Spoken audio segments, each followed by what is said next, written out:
Police সংস্কার হোক, আপনাদের এই সমাজের যত মানুষ আছেন আপনারা কি চান? এটা চান না তো। আজ পর্যন্ত না আমাদের জাতীয় পর্যায়ে, স্থানীয় পর্যায়ে পুলিশের সংস্কার বিষয়ক কোনো আলোচনা অনুষ্ঠান, পুলিশকে প্রচলিত আমলাতন্ত্রের বেড়াজাল থেকে মুক্ত করে একটা স্বাধীন সংস্থা হিসেবে প্রতিষ্ঠা করা আপনারা চেয়েছেন? চান নাই। আইন 1861 বাংলাদেশের অধিকাংশ আইন পরিবর্তন হয়েছে, কিন্তু পুলিশ আইন 1861 পরিবর্তন হয়নি এবং কোনো সরকার এটা করবে না, এটা নিশ্চিত থাকতে পারেন, যে ক্ষমতা আসুক। কারণ কেন করবে না? কারণ করলে পুলিশ আর লাঠিয়াল থাকবে না। পুলিশ যদি লাঠিয়াল না থাকে তাহলে ওনাদের এই যে অবৈধ কাজ, এটা তোমরা করতে পারবেন না।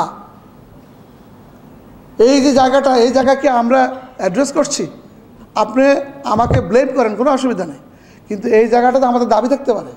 আপনারা পুলিশ নিজের যে সংস্কার চায়, বাংলাদেশের কোনো সংস্থা নিজেদের মধ্য থেকে সংস্কার চাচ্ছে না, পুলিশ নিজেরাই সংস্কার চাচ্ছে।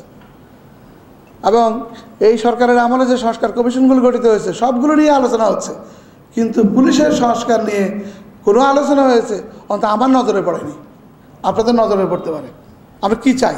আমরা চাই হচ্ছে একটি সেবাদানকারী পেশাদার পুলিশ গড়ে তোলা।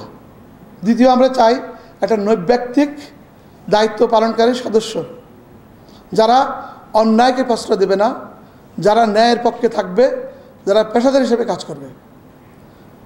তৃতীয়, আমরা যেটা চাই সেটা হলো নারী বান্ধব, শিশু বান্ধব, পরিবেশ বান্ধব এবং প্রবীণ বান্ধব একটা পুলিশ চাই। যারা প্রবীণরা যদি থানায় আসে তাদের জন্য যারা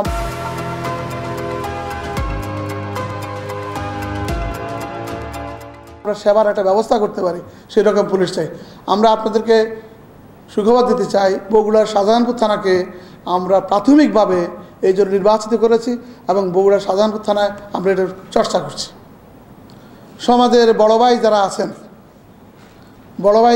বড় ভাইরা না থাকলে কিশোর গ্যাং নামে কোনো জিনিস নাই।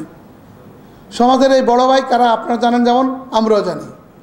এখন বড় ভাইকে ধরলে ওনার যে বড় ভাই আছেন উনি আমাদেরকে আবার বলেন, ওনার যে বড় ভাই আছে উনি আমাদের অথরিটিকে বলেন। শেষ কোনো না কোনো এক ক্ষেত্রে আমরা আপোষ করতে বাধ্য হই। আপনারা আসেন, আমরা একটা কম্বিং অপারেশন করব। আপনারা যারা প্রচলিত রাজনৈতিক দল আছেন প্রত্যেক দল থেকে 20 জন আমাদেরকে দেন, আমরা এক রাতে সব লোক ধরে ফেলবো। আসেন, আপনারা কবে আসবেন? এটা চ্যালেঞ্জ নেন আমার কাছ থেকে। আমি বগুড়াতে এটা করেছি।